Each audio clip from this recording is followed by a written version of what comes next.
Musicians in bars getting beer. I have TC Folkpunk. How you doing? I'm great. How you doing, Billy? Nice to see you. Yes, you too. Tell us about yourself.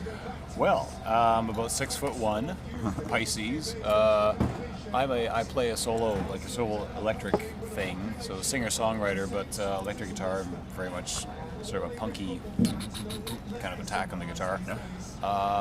So I've been compared to Billy Bragg a lot, which is fine by me. Yeah, he's great. My writing influences are all the great sort of power pop and new wave and punk of my youth.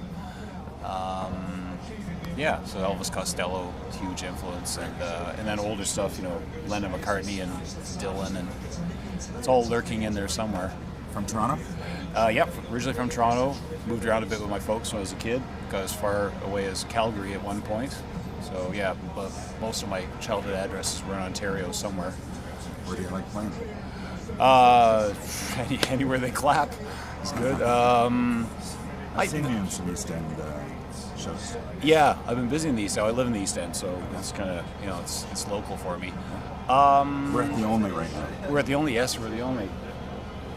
It's there. On the back patio. It's beautiful. Inglewood, yeah. Nice sunny day.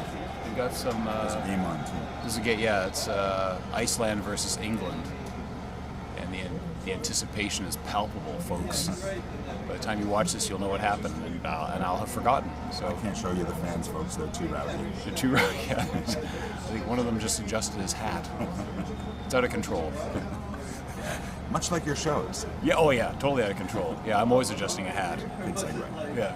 Tell us more about your recordings. Recordings, the most recent one. Product placement.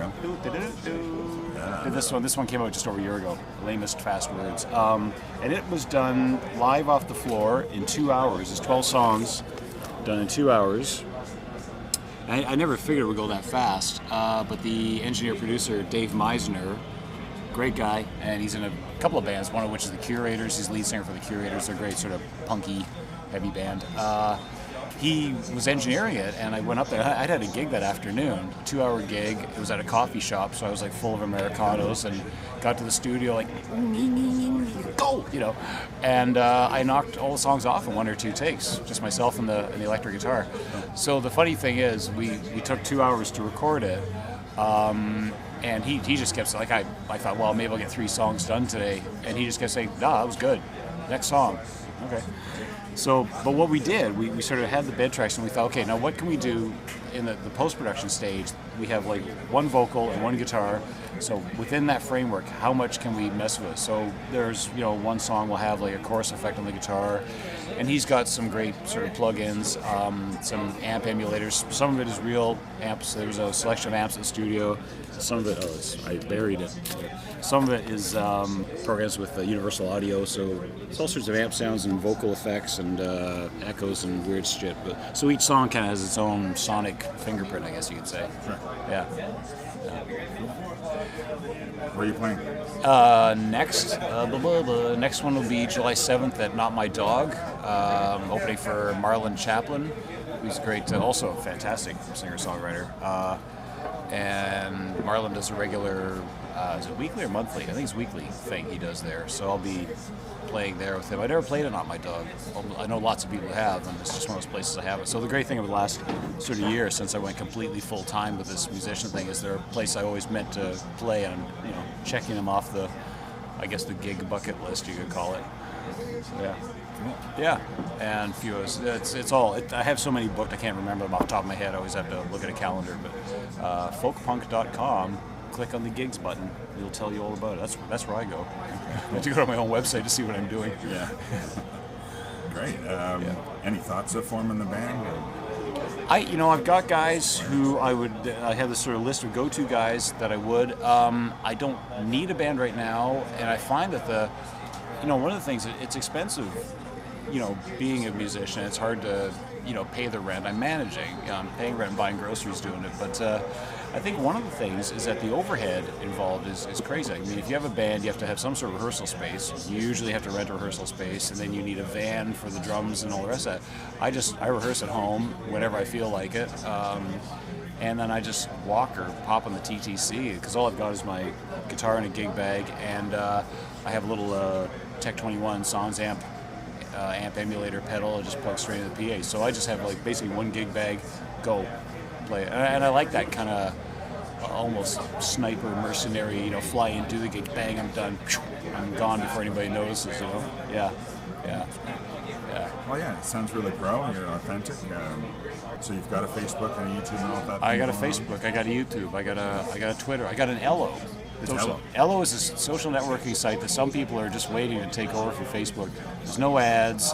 They don't track you. They don't try to sell you crap. But it seems like right now it's a lot of kind of visual artists are on there and musicians. So there's not a lot of people posting pictures of their sandwich, which is fine. Hey, if you want to post a picture of your sandwich, that's fine.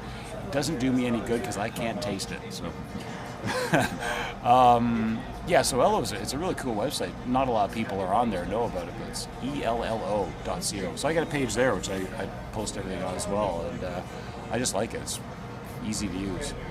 And I swear I don't work for them. I swear. It's like it. Yeah. What kind of gear are you using? My main guitar is a Fender Jaguar HH. It's a Japanese one. So it's Fender Jaguar, but they took all the goofy Fender parts and replaced them with sensible Gibson parts. So it's humbuckers and it doesn't have that weird trim that Jaguars have. You know, where you hit it really hard and the string pops out of the saddle. It doesn't have that. It's got like a tune-o-matic kind of bridge. So a pretty solid little guitar, and lots of switches and knobs and stuff on it, but once you get them figured out, you realize it's kind of two guitars in one. It's a shorter scale, so I could put thicker strings on it, never break a string at a gig. Of course, now that I've said that. Yeah. Boing, boing, boing, yeah. So it's, and then amp-wise, usually the Sans amp. I've had a few actual proper amplifiers, but I'm just using the Sans amp pedal now. It's fine. It sounds really good, yeah. Yeah, and it's lightweight. Yeah. I should mention too, I'm in a film. That's what this other 11.6 stuff is. That's that. Okay. That's what that is, yeah. So not only do I do my solo thing, I also wound up becoming an actor and a composer for an indie film. And the story really quickly is... Jude Clausen. Yeah, you know her? You know the name? Yeah, she's done a lot of things. She was a writer for... she's been a writer in a number of capacities, and she's actually a songwriter as well, or she is now. We met at a party 2 years ago, and it was one of those parties where musicians were kind of passing around guitars. It was actually just a couple of days before I did my CD. So another friend of mine was there. I said, hey, I'm going to the studio, here's one of the songs, and Jude happened to be in the same room, and she said to me later, she said, I really like your originals. Would you be interested in, having a couple of songs in this indie film that I'm starting production on? I said, yeah, totally. In a film? Yeah, I'll do that. And then that sort of went from there to a few weeks later. She said, there's a small role of a musician boyfriend. Can you act? And I said, yeah, I think so. I did theater arts in high school, but that was about it. But I was always, got good marks. So I said, yeah, I could do a scene, sure. So I read for the scene. It went really well. And then she sort of paused production for a bit and did a bit of a rewrite and tweaked the script. And basically what happened was she said, okay, there are a few other boyfriends who are going to come and go. I'm going to keep it from being confusing. I'm going to roll their characters into yours, so you're now the one main male lead in the film. I'm like, okay. And then she said, oh, by the way, I think this should be a musical. I'm actually going to do a musical because the songwriting's going so well. So we'll need like 6 or 8 more songs. I'm like, okay, 6 or 8 more songs. So many of which I co-wrote with Jude, but there are a few, there's one song from this, Honey, What Is the Deal, which wound up in the film. And then on the back is we wrote many of these. And another fellow, Asher Ettinger, who's a composer. He's done a lot of jingles and such. Asher co-wrote a couple songs with Jude for it as well, yeah. So it's fantastic. We had our world premiere in Whistler, BC at the Whistler Film Fest in December, and that was fun. I'd never seen mountains up close like that. It was great, yeah. So I was there for a week, and then we had our USA premiere in Chicago in April, and that was also just fantastic. Yeah, they totally loved it in Chicago. Chicago's such a great city. I'd never been before. But it's great. The architecture is one thing everybody said about Chicago I like, and I did. It was, yeah. Oh, and I went to Chess Records. Yeah, and the blues are still alive.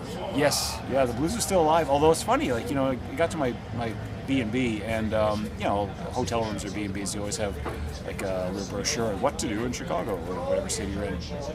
And so I was looking through it, and there was no mention of Chess Records. And the original Chess Records building is there. The studio is all intact. It's now the Willie Dixon Blues Foundation, I think it's called. Willie Dixon's family bought it.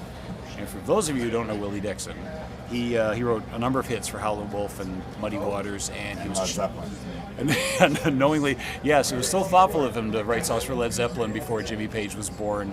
What a nice guy, yeah. And he also did get the $2 million, unlike Taurus and Spirit and all that stuff. I know, yeah, I know. I don't know how Page got out of that, but anyway. There was a great movie on Chess Records. Yes. Recently. Yes, and I watched it right before going. It was on YouTube or somewhere, I think, and I saw it right before going down there. So I kind of knew a bit about the room and what I was getting into and the famous staircase within the building. But so I got to Chess Records this one day. So nobody goes there. Like, the Chicago's forgotten Chess Records ever happened, which is really weird. So me and two other people from the film, we went. There were just two other people in this tour, and we got there just a couple of seconds after the tour started. So we're kind of walking around, and the guy guiding the tour is sort of making references to Willie Dixon, like a relative. And so I asked him, "Are you related to Willie?" He says, "Oh yeah, I'm his grandson, Keith." I'm like, "Wow." So we're walking around, and we go through, and then you're in what used to be the shipping area, and you know, Chuck Berry used to pull his Cadillac and come in through those doors, and you're like, wow. And then there's this one staircase. Sleep at the curb. Yeah, I slept in the car maybe. Well, I don't know how much you slept. Well, yeah, I don't know, yeah. But if you own a Cadillac, it's a pretty good place to sleep, especially if it's from the 50s. You can get a whole family in a Cadillac from the 50s. He often did. He probably, yes, yeah. Not just his family. Started a few. Yeah. And there's this staircase you go up, and it's ancient, the staircase, and there's this old railing on it. So I'm just sort of walking the staircase and going, who's done this? I'm going to do this. Like, okay, Ed and James, Muddy Waters. It's okay. False alarm. They didn't score. And we aside. Yeah, we aside, yeah. So, you know, it's like Ed and James and Muddy Waters and the Rolling Stones even did, you know, it's all over now. So you get up there, and then boom, there's a studio. It's like, this room. There's this little side room where there are these display cases. It's got Willie's handwritten, you know, lyrics for "You Need Love," which was borrowed by Jimmy Page to make "Whole Lot of Love." Yeah, and but there's this upright bass off in the corner, kind of behind one of the display cases. And I looked at it. I said, "Keith, is that your grandpa's bass?" He goes, "Yeah." He seemed almost surprised that anybody cared it was his grandpa's bass, you know. So he sort of like, "Want to play it?" I'm like, whoa, okay. Nice. So I'm holding the bass that you hear on Sweet Little 16, all those songs. I'm boom, boom, boom. Can't play with crap, but I'm holding it, you know. So that was great. It wasn't McCartney's Hofner, but it was pretty cool.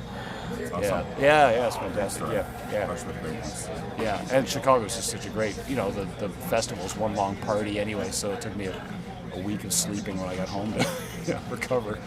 It's great. Yeah. Anyway. That's my Chicago story. That's awesome. Well, you've got a couple of things on the go, and obviously things are going well. So, in closing, what do you want to say? Support local music. Hey, that's awesome. Yes, and support musicians in bar by buying beer buy beer for musicians in bar. True too. That's true too. Yeah. Anything, you know, we appreciate it. You know, us not yet super world famous types. Possibly never to be. That's about it. Folkpunk.com. You know, come on out to a show. I'll try to say funny stuff and keep you laughing. That's great. Great stories, TC. Thanks for being on Musicians in Bars Getting Beer. And thanks, cheers. Man. Cheers. It's wine. Grapey.